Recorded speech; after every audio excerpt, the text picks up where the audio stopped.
Hello and welcome to the channel. Hi, I'm your host for the day. I am Bragi, the son of Magnar. And I am Egil Thorsson. Now today we're here for another of these little folktale chats. Oh yes, we filmed a few of these little episodes over the last year or so, and we do enjoy filming them. And today's folktale chat is on a folktale called The Devil's Dyke. And it is based in the county of Lincolnshire. Right. Which is on the east coast of England, a place I've been to a few times. Quite nice. It is a very nice county, but also very, very flat. But closed on Thursdays. Closed on a Thursday. It is. Been there. Yes. Now, we're going to tell you this little folktale at the beginning. Egil will do some nice comical voices. Hi folks, that's me. Ho ho ho. And then we'll just talk about the aspects of the folktale and how it relates to the devil and ditch building. And we're going to end up chatting, hopefully, about something called the Flixton Werewolf. So watch out. So, many, many years ago in the county of Lincolnshire, near a place called Bayard's Leap, a very old place. I'm very old. Very old indeed. There was a farmstead. And this farmstead, there was a man. Hello. We'll call him Olaf. His name is Olaf, and he was an old Viking. And, you know, he was sitting around his longhouse one day. He was contemplating, thinking about life, and he wanted to build a road. I know it's a strange thing, because he used to travel a lot, and where he used to travel from and to, there was no road. And for a long time, he sat around, muttering to himself around his longhouse, talking about building a road. Build a road. I like pastry as well. Yes, he loved pastry. Who doesn't love a good Cornish pasty? Yes, in Lincoln they do, you know. A Lincoln pasty. Yeah. Does it exist? No, I don't think it does. Well, there you go, we invented something. Oof. Now, so he was on an old bench sitting around, still thinking about this road, when a stranger came up to him. And this was no ordinary stranger. First of all, this stranger, he had the voice of Aid. Hello, everybody! And it was the devil! Hello! And you could tell it was a devil, because he had some horns on his head, and his feet were hooves and not normal feet like a human being. Oh dear, oh dear. And he was walking up this road towards the longhouse, singing a devil's song. Devil's song, rooty tooty tooty, I just pong. Aha, wah wah. And, he saw Olaf sitting on this bench, muttering away, talking about this road. And I had this road and pastry, I tell you. And the devil came up to him and said, hello. Hello! And he says, fancy meeting you here on a Wednesday. Fancy meeting you here on a Wednesday, And monkey face. Olaf went, good morning. Good morning, whoever you are. And the devil said, fancied being good morning by an Olaf. Fancy being good. Oh, sorry, wrong voice there. Well, fancy being a good morning by Olaf. Yes. And, they both got talking. Would you talk to the devil if he came to your longhouse? I said, well, I don't know. I'll be hospitable to a let's put it degree. this way, I hope it never happens. Well, if the doorbell rings tomorrow, Egil, don't answer it. It will be a mystery because I don't have a doorbell. I have a presser, Ah! but it don't work. So, the devil and Olaf got chatting, and Olaf said, I want to build a road. I want a road. I want to build a road. That's what I And want. so the devil explained and said, what you must do What you must do, is get on a horse at night, get on a horse at night. and from the place where you want the road to begin, And from the place where you want the road to begin. and the road to end, And the road to end. you must not look back and keep riding. Don't look back. And where you're ridden from and to, behind you, magically a road will appear. Yeah, it'll magically make a road where you But again, the devil warned the man Olaf, don't look back. Don't look back. And so, Olaf, he got out one night. He got out his favourite horse. What's the name of the horse? Terry. Terry the horse.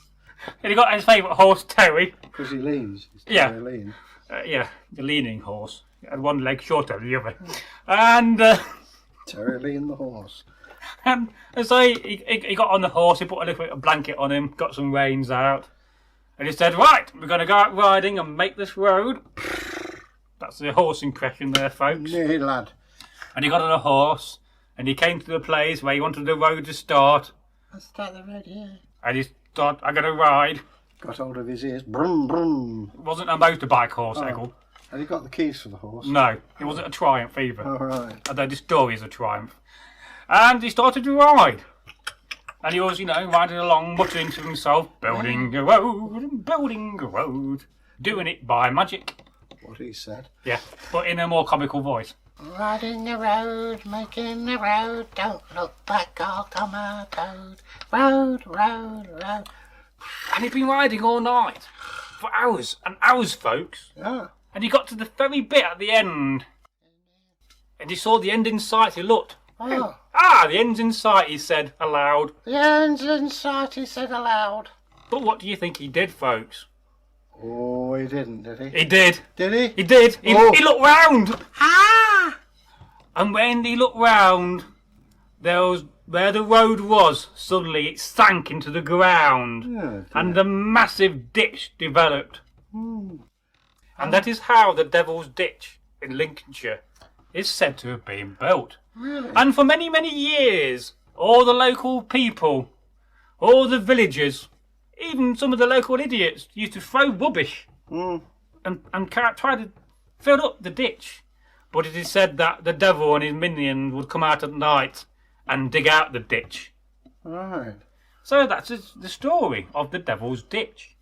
Interesting. What do you think, Egil? What are your first thoughts about this lovely folk tale? Well, I think it boils down to the fact that history is a relatively modern phenomenon, archaeology. Yes. And you can imagine a bloke eating his sandwiches at lunchtime and his son going, oh, Dad, why is there a ditch there? oh God, what do I do? Oh, yeah, well, the devil put it there.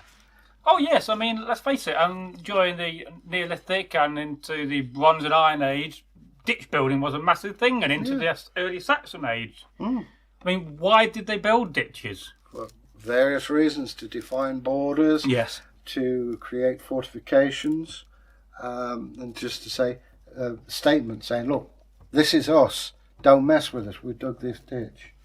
You go to places like Maiden Castle, Yes. massive ditch sections, and I did a regular battle in down south. That's a Regia Anglorum. Yeah. That's Re-enactors battle, there you go. and it was amongst earthworks, Oh, right. and I never realised how big they were.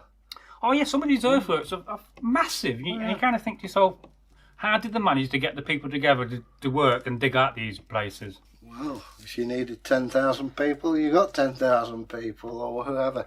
It's also a good thing. If we refer to the modern army, if you haven't got anything to do, they'll find you something. Well, definitely, to do. yes. Because while you're doing that, you're not causing trouble or being a pain. And I think that was what part of the ditch digging thing was, sense of community. And while you're doing that, you're not complaining about the chieftain. Yeah, and why did the man ride a horse and not walk the road? I often think that about this story. Maybe it's sort of, I don't know, I mean, there's the old saying, if wishes were horses, beggars would ride. Maybe horse was not as common for riding, Yes.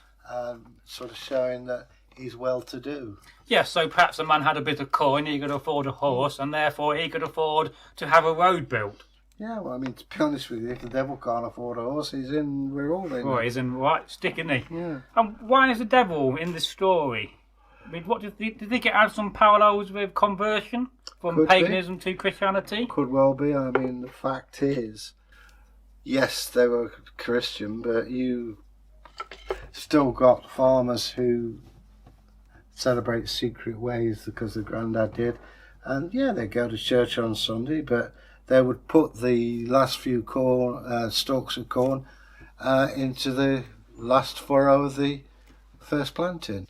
Now, let's talk about another place before we end this video, and it is near a place called Bridlington. And if you don't know where Bridlington, it's up north, Yorkshire coast. Yorkshire coast, lovely little town, a coastal town. But there's a dyke, and it's called Dane's Dyke. All right. And Dane's Dyke is very highly associated with paranormal sightings, from Bigfoot-type creatures to werewolves. Now, around this place, there's a place called Flixton, and Flixton is associated with a werewolf.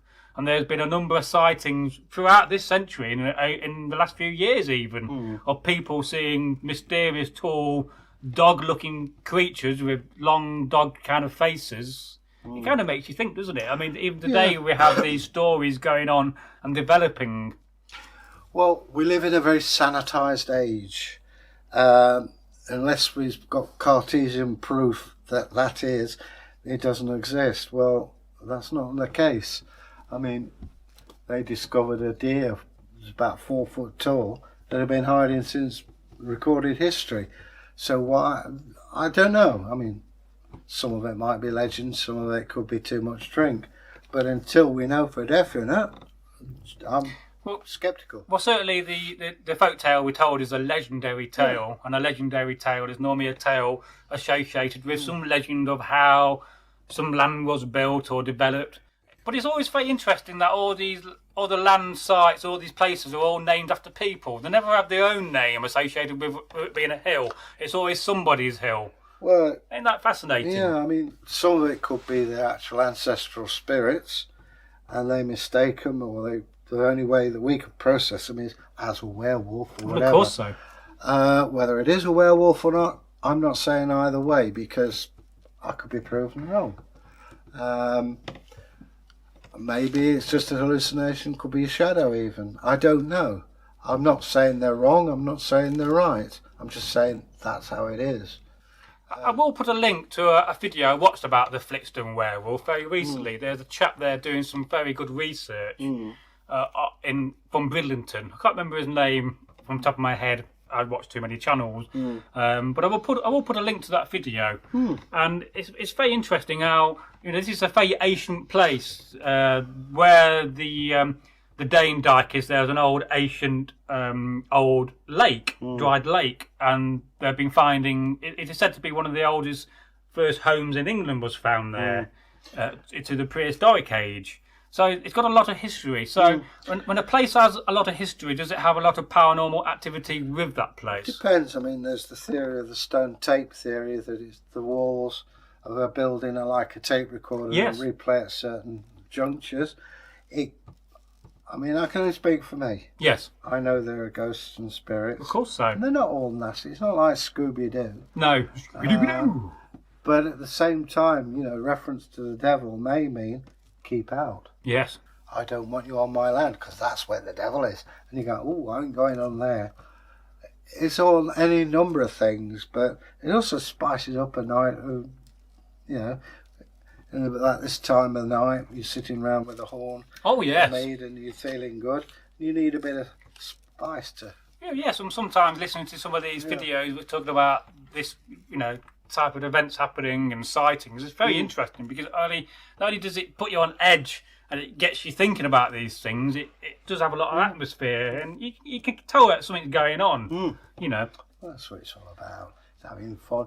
And how many people today watch these horror films? Not because they believe in it, but because they like to be scared. Well, people do love to be scared. Yeah. It is quite a wonderful feeling being scared. Well, I wouldn't go that far, personally. There's two types of being scared. There's really being scared because you are scared, and there's being scared because you watch something, and although you watch something, it's not really scary because it's a TV programme, but it's still you're getting that emotion of scariness. You have ghost trains at fun fairs still. Well, yes. And damn well it's just wet handkerchiefs and plastic things. Well, look at ghost sightings of planes. Yeah. I mean, I had one of them many years ago. It's stored in my mind now. Well, I remember I was staying with a friend in Crystal Palace. Yes. And I was laying in bed and I heard a V1 go over. Yes. It was a very distinctive sound. On its way to London, which is not that far away. So, yeah, And yet again, this is another story where the devil doesn't really suffer in this story. He doesn't, he tells a man to go and build a road and tells him how to build a road magically. And what not to do. The devil doesn't suffer in any way, does he? No. Maybe the only way the devil suffers in this tale is at the end when the people try to fill in the dike, but yet the devil being powerful and having minions of workers can unfill it. There you go. It's just a way of explaining why a ditch is there. Yes. I mean, you think when you're a child and you ask your dad something, he'd come out with some fantastic story, and you think, Yeah, all right. Well, my dad, I believe you. And then later on, you think, you're a liar. That wasn't true. Yeah. You told lies. So- I think that was very interesting. It's another of these fascinating folktale chats, and I think we will do some more in the future. Yeah. If you like the format of us telling a folktale then chatting afterwards, then we'll keep to this format. But we're also thinking about doing some other more modern stories and looking at some of these urban myths and telling them as well to you guys. Because let's face it, stories like the Flixton Werewolves and modern ghost sightings can be fascinating and also very good for you guys, and we'll open up the channel to more people. So if they want to leave a comment, what do they do? You leave a comment in the old traditional way and we will read and reply. And subscribers, which we desperately need. Well, yes, well, you know, always subscribe if you want to subscribe. We appreciate it. And by subscribing, you help to feed 2 Vikings. Oh, yes, especially this one. He needs help. Poor old fella. Poor old Egil. So just press the bell and then the bell, and wondrous things will happen. Yes. Goodbye, folks, and have a great day, wherever Yeah. you may be in this wonderful world. Okay, I'm off. Goodbye. Be groovy. Woof woof. Werewolves of London.